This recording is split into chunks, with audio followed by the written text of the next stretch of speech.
Assalamualaikum warahmatullahi wabarakatuh. Salam sejahtera untuk kita semua. Salam budaya. Selamat bertemu kembali dengan saya di kanal Terminal Budaya.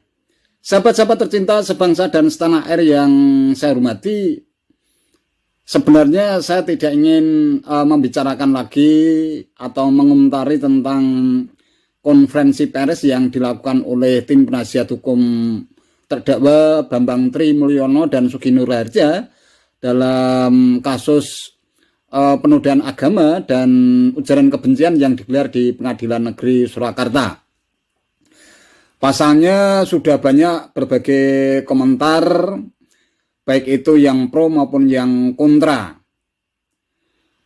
Namun saya kembali terusik ketika Egy Sujana, ya, salah satu tim penasihat hukum terdakwa, yang menyatakan tentang soal peradilan rakyat yang di dalam mekanisme hukum formal di Indonesia itu sebenarnya sama sekali tidak dikenal. Untuk lebih jelasnya mari kita simak bersama-sama videonya berikut ini. Gini Pak, kalau hukum tidak dipastikan bahwa Bambang Tri Mulyono tidak bebas dari tuduhan-tuduhan yang telah didudukan, kami sebagai bangsa Indonesia akan mengadakan pergerakan untuk menurunkan Jokowi secara langsung. Insya Allah nanti pertengahan bulan ini kami akan bersama-sama dengan komponen masyarakat dan bangsa Indonesia ke gedung DPR RI untuk minta kepada DPR dan MPR untuk memajukan Bapak Jokowi. Itu insya Allah. Ada pendapat lain? Ini jangan dikira nggak konstitusional. Ini konstitusional. Memakzulkan presiden itu boleh, asal lewat secara konstitusi, lewat MPR DPR. Betul? Jadi jangan diperiksa dia ini. Bahkan ini konstitusi. mundur juga konstitusional. Mundur pun konstitusional. Ada pendapat lain? Ada lagi? Mana yang dari Kebumen semua ada? Anda mau ngomong? Enggak. Cukup mewakili ya. Itulah rakyat. Tolong diingat baik-baik. Hakim, saya ingatkan. Kalaupun Anda mutus bersalah, mungkin akan ada gerakan yang seperti itu. Dan tambahan saya, mestinya ada pengadilan rakyat. Pengadilan rakyat itu sah juga. Itulah kedaulatan rakyat.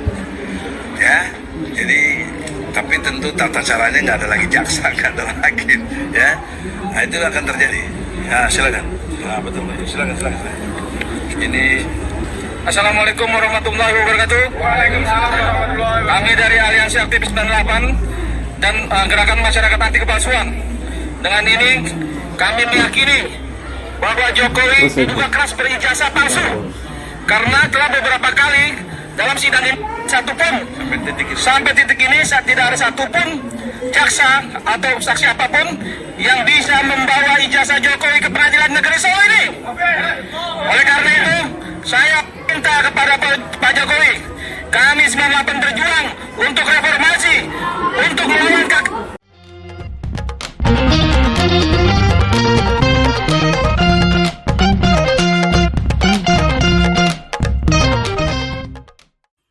Ya, jujur saja saya tertawa menyimak pernyataan-pernyataan yang dilontarkan oleh pengunjung sidang mungkin ya, kemudian diajak untuk mengikuti konferensi pers yang terkesan mengancam Presiden Jokowi untuk menggerakkan seluruh bangsa Indonesia, katanya seluruh bangsa Indonesia untuk menggeruduk gedung DPR MPR untuk memakzulkan Presiden Jokowi.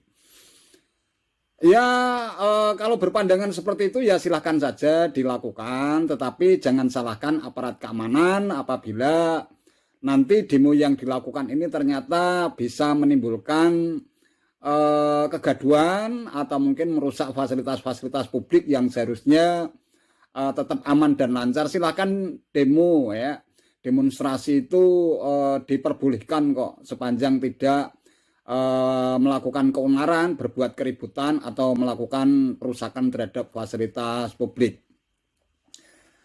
Kalau dilihat bahasa yang disampaikan pun masih beliputan seperti itu ya, tega-teganya tim penasihat hukum terdakwa khususnya Egy Sujana ini mengajak orang seperti ini untuk mengikuti konferensi pers di depan publik ya.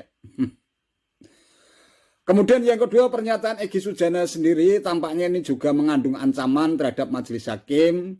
Ya, majelis hakim itu kan di dalam melakukan tugas dan tanggung jawabnya sebagai pengadil tentu saja berdasarkan mekanisme yang sudah ada, protapnya juga sudah jelas, dan hakim di dalam memutuskan perkara tentu saja tidak bisa gegabah, tetapi berdasarkan keterangan baik itu saksi ahli, kemudian juga saksi fakta, kemudian juga berbagai bukti yang digelar di persidangan.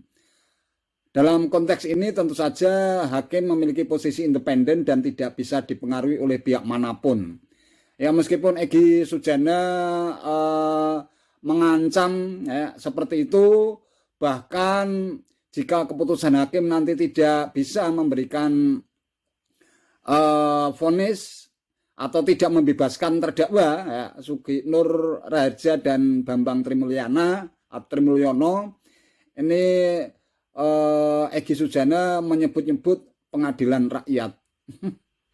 Pengadilan rakyat ini kan sebenarnya tidak ada mekanisme hukum formal yang ada di negara kita ya. Jadi pengadilan hukum ini merupakan upaya luar biasa yang dilakukan untuk menyidangkan perkara-perkara yang luar biasa khususnya tentang kejahatan kemanusiaan, dan itu tidak bisa digelar di sembarang tempat. Misalnya pengadilan rakyat, peradilan rakyat tentang kasus kejahatan kemanusiaan pasca tahun 1965 itu pun digelar di Den Haag kalau tidak salah, itu sekitar bulan November tahun 2015.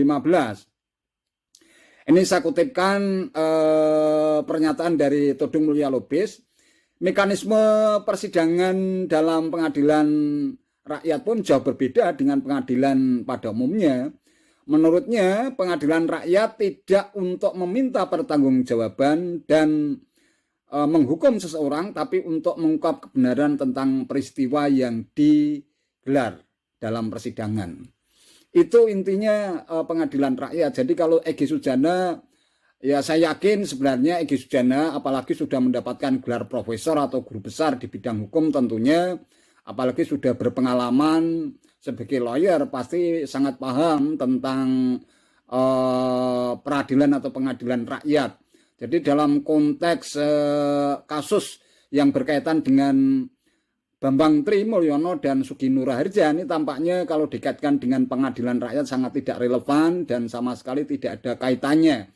Karena pengadilan rakyat itu hanya khusus dilakukan sebagai upaya hukum terhadap upaya hukum luar biasa terhadap kejahatan-kejahatan kemanusiaan yang sampai sekarang belum terungkap. Jadi itu bukan pengadilan biasa, melainkan pengadilan luar biasa untuk mengungkap fakta-fakta yang terjadi pada kejahatan yang dianggap luar biasa. Kemudian yang ketiga, di dalam konferensi pers tadi juga ada yang mengaku aktivis 98 dan anti kepalsuan. Ya saya kira ya sah-sah saja, silahkan saja melakukan demo, tetapi demonya juga harus tetap tertib. Silahkan sampaikan aspirasinya. Soal apakah DPR atau MPR itu merespon tuntutan itu atau tidak, itu kan persoalan lain. Apalagi ini kasusnya kan kasus penodaan agama dan ujaran kebencian dengan terdakwa Bambang Trimulyono dan Sugi Nur Raharja ini kan juga sudah melewati proses hukum formal yang berlaku di negara kita. Jadi apapun hasilnya semuanya harus bersikap legowo. Ya, karena sudah dihadirkan saksi fakta dan juga saksi ahli, bukti-bukti yang terkait dengan kasus juga sudah digelar di persidangan. Jadi tentu saja sebagai warga negara yang baik kita harus menghormati apapun keputusan yang nanti akan disampaikan oleh majelis hakim. Hanya itu saja yang bisa saya sampaikan. Terima kasih atas perhatian sahabat-sahabat semua. Selamat bertemu kembali dengan saya di konten berikutnya. Wallahul muwaffiq ila aqwamit thoriq. Wassalamualaikum warahmatullahi wabarakatuh.